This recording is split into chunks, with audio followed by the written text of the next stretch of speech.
Assalamualaikum warahmatullahi wabarakatuh. Alhamdulillahi rabbil alamin. Nahmaduhu wa nasta'inuhu wa nastaghfiruh. Wa qala rabbi shrah li sadri wa yassir li amri wahlul 'uqdatam min lisani yafqahu qawli birahmatika ya arhamar rahimin. Sahabat channel UM yang berbahagia, ahlan wa sahlan bihudurikum fi syahr Ramadan, syahrus siyam. Selamat datang bulan yang dinanti-nantikan oleh umat muslim sedunia, bulan yang penuh berkah, yaitu bulan Ramadan. Sahabat channel UM yang berbahagia, kita mengetahui bahwa di bulan puasa, di bulan Ramadan, itu adalah bulan yang penuh dengan berkah.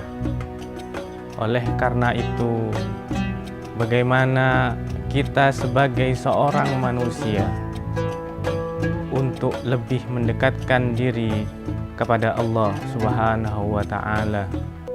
Ketika seseorang sudah dekat dengan Tuhannya, maka semua apa yang dimilikinya akan terasa tenang dan tentram. Dalam hal ini kita akan membahas tentang bagaimana terapi atau fadilah membaca tasbih dalam Al-Quran. Sahabat channel UM yang berbahagia, sebagaimana kita ketahui dalam ulumul Quranil Karim, kata tasbih adalah bentuk jadian dari kata sabbaha yang bentuk asalnya terdiri atas huruf sin, ba, dan ha yang memiliki beberapa makna asal. Di antaranya al-bu'ad yang berarti jauh, atau ab'ad fi sair, atau menjauh dari hal yang dalam perjalanan, seperti halnya yang disampaikan Al-Ghazali dalam Ihya Ulumuddin, yaitu berjalan dari hal sesuatu yang penuh dengan kegelapan menuju jalan yang penuh dengan hal yang membahagiakan.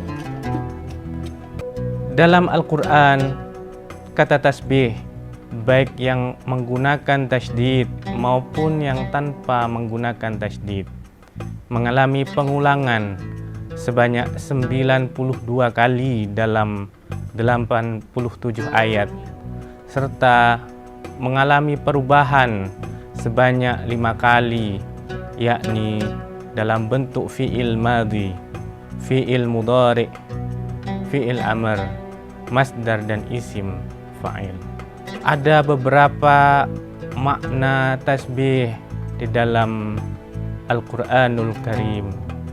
Salah satunya, yang pertama adalah tasbih bimakna as-salah.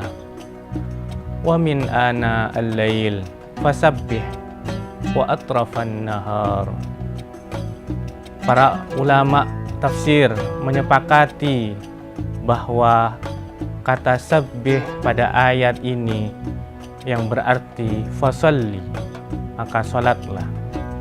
Karena sholat adalah bentuk tasbih yang paling tinggi dan paling utama dalam Al-Quran dan paling mulia.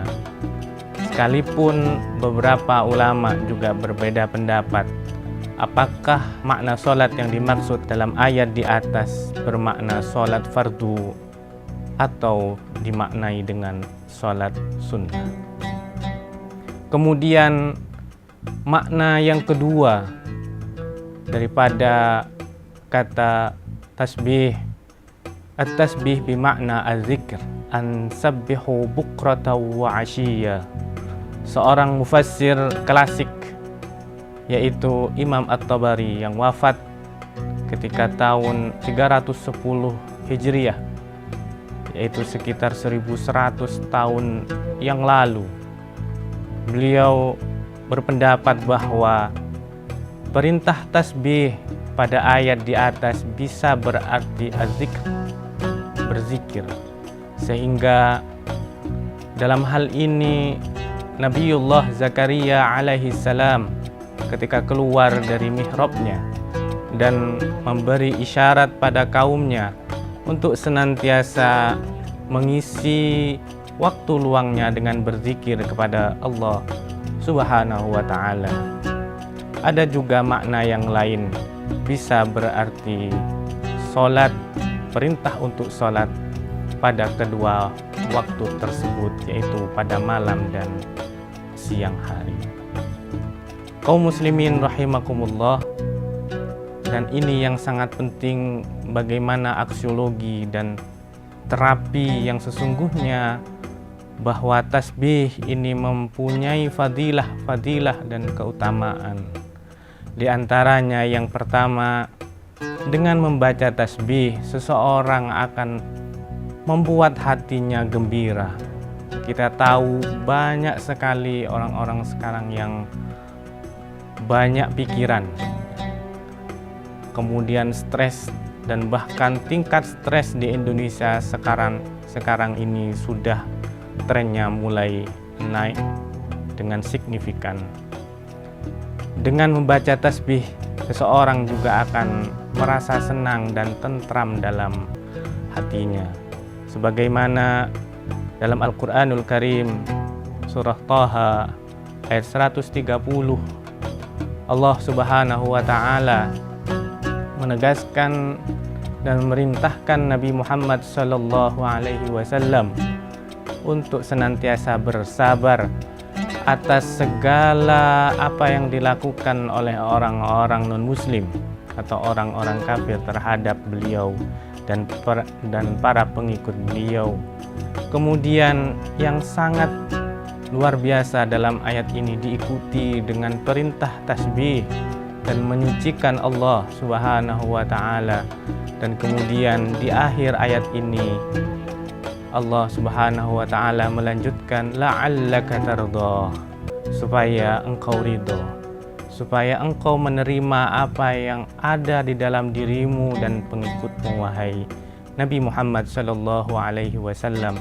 Dan tentunya ini dapat diaplikasikan oleh kita sebagai manusia, sebagai umat Nabi Muhammad sallallahu alaihi wasallam.